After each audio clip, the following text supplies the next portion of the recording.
السلام عليكم ورحمة الله وبركاته. أهلا بيكم من قناتي وفيديو جديد وحلقة جديدة من قناتي. بتمنى ليكم كل الخير. بس قبل ما أبدأ أي حاجة أقول ألا بذكر الله تطمئن القلوب. سبحان الله والحمد لله ولا إله إلا الله والله أكبر ولا حول ولا قوة إلا بالله العلي العظيم. اللهم صل وسلم وبارك على سيدي ونبي محمد عليه أفضل الصلاة والسلام. الفيديو طبعا بيتحدث عن نفسه. ده فيديو مشتريات.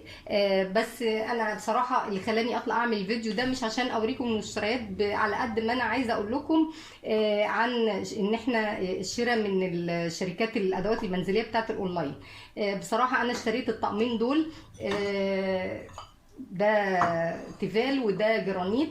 بس بصراحه عايزه اقول لكم يعني ان انا اخدت مقلب جامد جدا في الشراء، وبجد كانت اول واخر مره اشتري من شركات غير معروفه المصدر. يعني مثلا انا جايباهم بصراحه بمنتهى الامانه من شركه دهب اللي بتعمل اعلانات على الفيسبوك. دخلت لقيت الاعلان كانوا اكتر من طقم، هم كانوا يعني 3 اطقم، بس في طقم خرج يعني راح لاصحاب نصيبه، كان سيراميك. تمام. انا بصراحه ما بشجعش بعد التجربه اللي انا عملتها النهارده دي واللي حصلت لي النهارده ان انا اشتري اي حاجه اونلاين تاني. ده طقم التيفال عباره عن طاسه والثلاث حلل دول اللي انتم شايفينهم.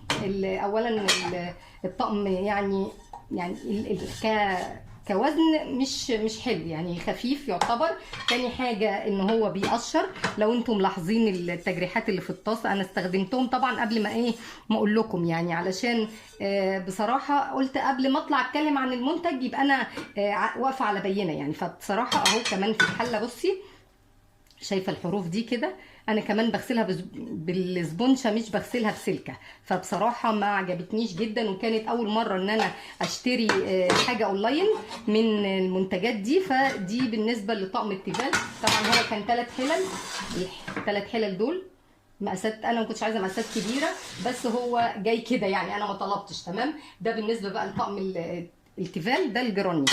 دي الحله ما بستخدمهاش كتير. الشكل العام يقول ان هي الحله كويسه. تمام. برضو يعني كوزن مش خفيفه قوي ولا تقيله، بس برضو مش تقيله، فبالتالي ما تنفعش ما تصلحش يعني الناس اللي هي بتفرح بان كذا طقم بمثلا 2000 او حاجه او 2000 ونص. لا، كان الطقم ده عباره عن 3 حلل، 4 حلل زي ما احنا شايفين اهو.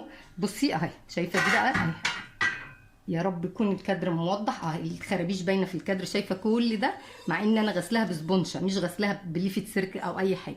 تاني حاجه بصي التجريحات بتاعه ظهر الحله نفسها بصي.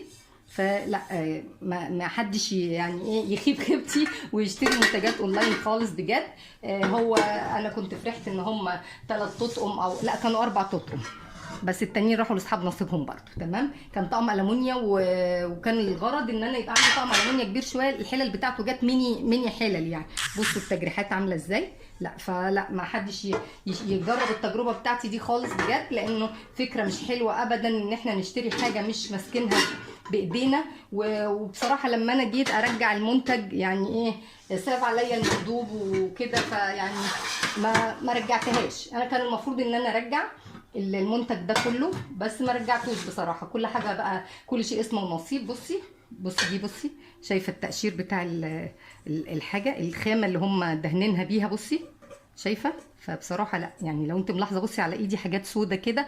فلا ما حدش يجرب التجربه شراء الاونلاين خالص بالذات للعرايس، لان بجد احنا كده بندفع فلوس في الارض يعني. انا واحده بستخدمهم في البيت، لكن انا عشان اجيبهم لعروسه واخد المكسب ده فيهم اكيد انا هزعل جدا على المنتجات دي. فبلاش يعني. انا النهارده كان الهدف من الفيديو ان انا اطلع اقول لكم يا جماعه ما تشتروش اونلاين من اي شركه غير معروفه المصدر. يعني بصراحه شركه دهب دي يعني بتدي منتجات كتير وكل حاجه، بس للاسف ملهاش اي لازمه وحاجات عدد على الفاضي. فلا ما تجربيش التجربه دي ابدا خالص يعني. نخش بقى في الحاجات اللي مش حلوه خالص ونجي بقى على الحاجات الملك الاكل الطواجن في رمضان. ده انا جبته رمضان، وده طبعا ما اشتريتوش اونلاين، حرمت خالص. ما شاء الله. دي اسمها الحله الجامبو، حله بغطا.